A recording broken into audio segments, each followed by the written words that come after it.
পশ্চিমবঙ্গ রাজ্য রাজনীতিতে আরেকটা জিনিস দেখা যাচ্ছে যে বিজেপি তৃণমূলের জন্য কোথাও থেকে একটা অক্সিজেন হয়ে দাঁড়িয়ে যাচ্ছে, বেঁচে থাকার অক্সিজেন। বিজেপি যতদিন পশ্চিমবঙ্গে থাকবে ততদিন তৃণমূলের স্থায়িত্বকাল বাড়বে। এ কথাকে কি বলছে? প্রথম কথা, বিজেপি বলে পশ্চিমবঙ্গে কিছু নেই। ওটা হলো সিপিএম এর কনভার্টার রূপ। আগে ছিল বাম, এখন হচ্ছে রাম। আচ্ছা, বুঝলেন?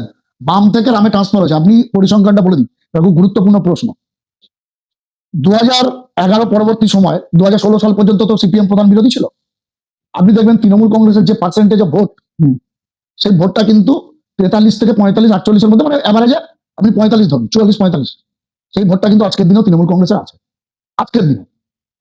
আর সিপিএম এর ভোট পেত, সিপিএম হেরে যাওয়ার পর, মানে ক্ষমতা থেকে চলে যাওয়ার পর 2016 সাল পর্যন্ত সিপিএম ভোট পেত অঙ্কের হিসাব মিলিয়ে নেবেন। এগুলো তো লোকচুরি ব্যাপার। না, নির্বাচন যেটা কমিশন পেয়ে হচ্ছে যাবে। সিপিএম এর ভোট থাকতো 36-37%, আর বিজেপির ভোট থাকতো 6 থেকে 7%।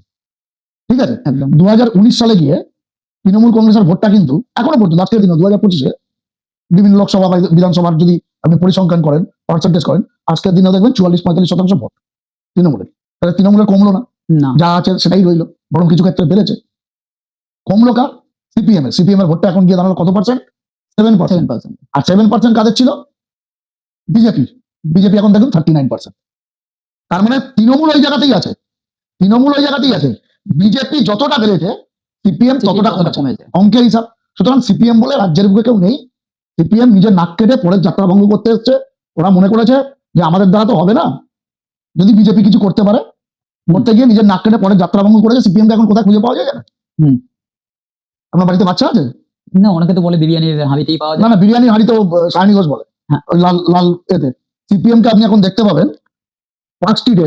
বাড়িতে বাচ্চা কাচ্চা থাকলে শীতকাল আসছে, বেড়াতে যাবেন, দুটো জায়গায় যাবেন, দুজনকে দেখতে পাবেন। বলে দিচ্ছি, দর্শকরা শুনে রাখুন।